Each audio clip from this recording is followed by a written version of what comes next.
তাহলে শাহরুখ খানের কিং মুভিতে সোহানার বিপরীতে থাকছে অভয় বর্মা, এদিকে ভিসা বাতিলে ক্ষুব্ধ সঞ্জয় দত্ত, আর ফাইনালি অভিষেক বচ্চন একটি ভিডিওর মাধ্যমে তার দাম্পত্য জীবনের বিচ্ছেদের সিলমোহর দিল। প্রথমে আসি শাহরুখ খানের কিং মুভির কাছে। বক্স অফিসে মুঞ্জায়ের অভাবনীয় সাফল্যের পর নজর কেড়েছে অভিনেতা অভয় বর্মা। এবার সুজয় ঘোষের কিং ছবিতে দেখা যাবে তাকে। এই ছবিতে প্রথমবার একসঙ্গে কাজ করছেন পিতা পুত্রী জুটি শাহরুখ খান ও সুহানা খান। ছবিতে শাহরুখের বিপরীতে খল চরিত্রে রয়েছে অভিষেক বচ্চন। শোনা যাচ্ছে সুহানার বিপরীতে রোমান্টিক চরিত্রে অভয়কে পছন্দ হয়েছে পরিচালকের। শীঘ্রই আনুষ্ঠানিকভাবে ঘোষণাও করা হবে। Shahrukh Khan, red chilli entertainment ও সিদ্ধার্থ আনন্দের মারফ্লিক্স পিকচার্সের যৌথ উদ্যোগে নির্মিত এই ছবির খানিকটা অংশের শ্যুট হবে বিদেশে। নভেম্বর থেকে শুরু হতে পারে ছবির কাজ। তাহলে শেষ মুহূর্তে ভিসা বাতিলের কারণে সন অফ সর্দার 2 ছবির শুটিংয়ে ব্রিটেনে যেতে পারেননি সঞ্জয় দত্ত। সে খবর প্রকাশ্যে এসেছে অনেক আগেই।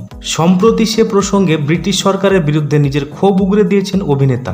1993 সালে বেআইনি অস্ত্র রাখার কারণে টাডা আইনে 5 বছর কারাদণ্ড হয় সঞ্জয়ের। সেই কারণ দেখিয়েই অভিনেতার ভিসা বাতিল করেছে ব্রিটিশ সরকার। সঞ্জয়ের বক্তব্য, নিয়ম মেনে সমস্ত কাগজপত্র জমা দেওয়ার পর প্রাথমিকভাবে ব্রিটিশ সরকার তাকে ভিসা দিয়েছিল। তার 1 মাস পর কেন তার ভিসা বাতিল করা হলো? ব্রিটিশ সরকারের নিজের দেশের আইন বুঝতে 1 মাস সময় লেগে গেল। ব্রিটিশ সরকারকে নিজেদের ভুল শোধরানো উচিত বলে মন্তব্য করেছেন সঞ্জয়। তবে এই ভিসা বাতিলের কারণে বেশ কয়েকটি ছবি হাতছাড়া হলো সঞ্জয়। তার মধ্যে son of Sardar O Housefull 5 অন্যতম। তবে জানা যাচ্ছে সন অফ সর্দারে কয়েক মিনিটের কেমিও হিসাবে থাকবে সঞ্জয় দত্ত। তবে এ ব্যাপারে আক্ষেপ নেই বলে জানান অভিনেতা। তার বক্তব্য, তিনি নিজেও আইন মেনে চলেন এবং অন্য দেশের আইনকেও সম্মান করেন। ফাইনালি আসি অভিষেক ও ঐশ্বরিয়ার কাছে। বেশ কয়েক বছর ধরে আলোচনায় আছে অভিষেক বচ্চন ও ঐশ্বরিয়ার দাম্পত্য জীবন। এবার একটি ভিডিও সেই আলোচনাতে আগুনে ঘি ঢালার মতো কাজ করলো। কারণ ভিডিওতে অভিষেক বচ্চনকে বলতে দেখা যাচ্ছে অভিষেক ও ঐশ্বরিয়া তারা দুজনেই ডিভোর্সের সিদ্ধান্ত নিয়েছেন।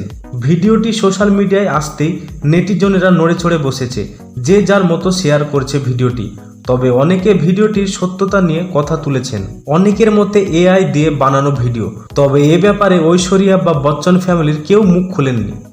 আপনাদের কি মনে হয়, এটা কি এআই ভিডিও না অভিষেক নিজেই কথাগুলি বলেছে? অবশ্যই জানাবেন।